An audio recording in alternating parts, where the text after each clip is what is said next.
Bapak Ibu Saudara-saudari yang terkasih, sebelum memulai homili ini saya memperkenalkan diri saya Romo Kadek dari Bali dan sekarang tugas di Jogja, Kasus Sabarian. Saya di sini diundang oleh seksi panggilan katanya sebelum perayaan 25 tahun nanti untuk live-in di stasi-stasi kita. Maka dengan penuh iman kita merayakan perayaan hari Minggu ini. Bapak Ibu Saudara-saudari yang terkasih, apa yang tertinggal setelah kunjungan Bapak Suci kita Paus Fransiskus? Apa yang tertinggal? Dia sudah pergi. Di mana dia sekarang? Di Papua Nugini, masih di sana nggak? Masih di sana. Tetapi apa yang tertinggal dari kunjungannya? Masih ingat khotbah dia waktu Misa Akbar? Masih ingat nggak? Paragraf pertama yang dia katakan, kita sebagai orang-orang Kristiani, kita sebagai murid-murid dipanggil untuk hidup dalam dua hal. Yang pertama, mendengarkan sabda Tuhan, dan yang kedua adalah melaksanakan sabda Allah itu sendiri. Supaya apa? Sama seperti Petrus, dia percaya karena engkau yang mengatakan, maka jalaku tebarkan. Jadi kehidupan Kristiani adalah kehidupan yang mau mendengarkan, melaksanakan sabda Allah. Artinya kehidupan yang mau diubah oleh kekuatan sabda Allah. Pertanyaannya, kita Kristiani bukan? Ya kan? Katanya kita sudah dibaptis. Pertanyaan yang kedua, apakah hidup kita sudah diubah oleh kuasa sabda Allah itu sendiri? Sudah diubah belum? Sudah diubah belum hidup kita oleh sabda Allah? Sudah. Ada yang mengatakan sudah, ada yang belum berani menjawab, ada yang masih setengah ngantuk. Kalau saya menjawab sudah, artinya apa? Kita sudah menghidupi kehidupan Kristiani, di mana sabda Allah menjadi penuntun hidup kita setiap hari. Bagaimana contohnya hidup kita diubah? Saya orangnya keras, saya orangnya pemarah. Siapa yang berhadapan dengan saya sikut. Tetapi karena sabda Allah mengubah hidup saya menjadi lebih berbelas kasih. Saya menjadi lebih bisa mengampuni. Saya lebih bisa hidup bersaudara. Kalau saya mengatakan belum, hidup saya belum mampu diubah oleh sabda Allah. Karena apa? Karena ego terlalu tinggi. Karena apa? Hari ini, bacaan Injil hari ini, karena kita tuli. Orang tuli satu paket dengan orang bisu. Bagaimana dia bisa berbicara ketika dia belum pernah mendengar satu kata pun? Biasanya satu paket. Orang tuli dan bisu itu satu paket. Bacaan Injil hari ini. Ketika kita mengatakan diri kita Kristiani, tapi diri kita belum diubah oleh sabda Allah, kita masih tuli dan bisu. Tahu nggak orang yang paling tuli sedunia? Orang yang paling tuli sedunia adalah orang yang tidak mau mendengar.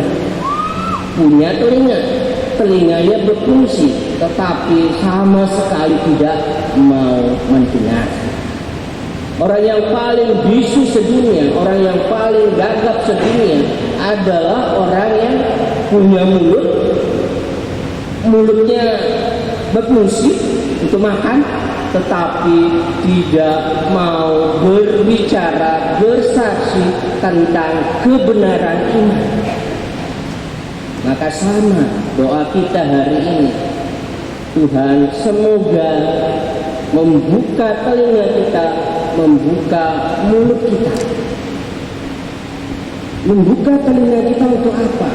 Mendengarkan sabda Allah. Kapan, di mana Allah bersabda kepada kita? Pernah mendengar Allah yang bersabda? Kapan kita mendengar sabda Allah? Ketika kita mendengarkan keluh kesah orang lain, ketika kita mendengarkan apa yang menjadi kebutuhan orang lain, kadang-kadang kita sok tidak mendengar, tidak mau mendengar apapun. Kita memilih untuk menutup telinga kita. Kita menjadi orang-orang yang tuli sebenarnya. Ketika kita harus bersaksi tentang kebenaran, cinta kasih, kata-kata yang keluar dari mulut kita harus kata-kata cinta kasih, pengharapan, pengampunan. Kadang kata-kata itu keluh dalam hati kita. Bahkan kita menjadi bisu dengan saudara-saudari kita sendiri. Dalam pengakuan dosa, saya sering mendengar, Romo, saya sudah 3 tahun tidak berbicara dengan kakak saya, adik saya, orang tua saya. Karena apa? Karena ada masalah begini dan begini. Itu artinya apa? Tidak ada komunikasi.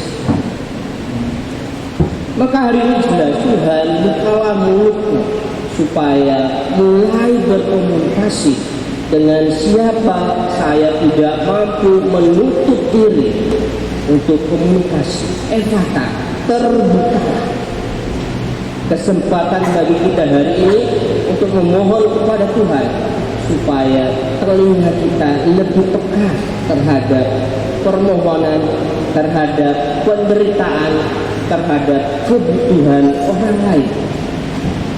Tuhan bukalah mulutku supaya mulutku lebih peka, bukan untuk bergosip, bukan untuk menenggelamkan yang sudah tenggelam, bukan untuk mengutuk, tetapi sebaliknya mulut kita menjadi berkat, mulut kita menjadi pengharapan, mulut kita menjadi alat media untuk saling mengampuni satu sama lain.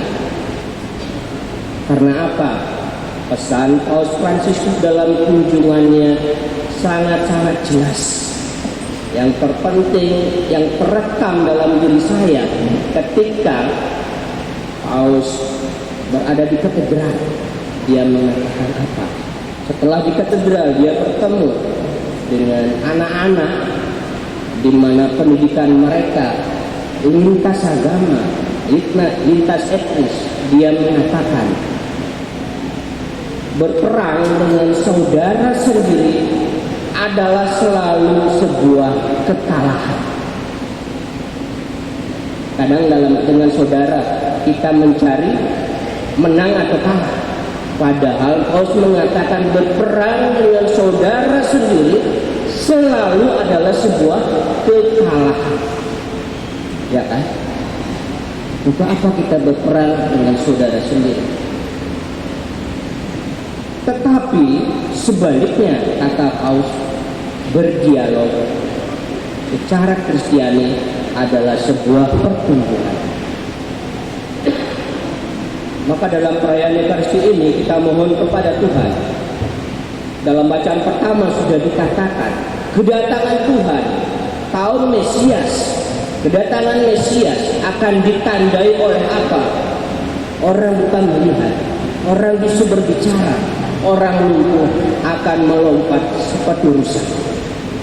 Seharusnya kita dipanggil menjadi orang-orang Kristiani, dipanggil untuk bisa melihat kebutuhan orang lain, bisa melihat cinta Tuhan yang kita terima setiap hari. Kita sebagai orang Kristiani mampu mendengar, mampu bersaksi tentang cinta kasih Tuhan. Karena apa? Kita dipanggil untuk hidup bersaudara dalam membangun kerajaan Allah.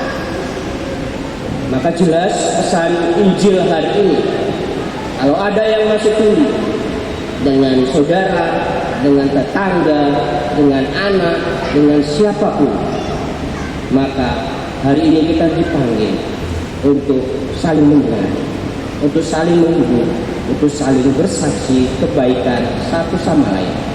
Semoga Tuhan memberkati.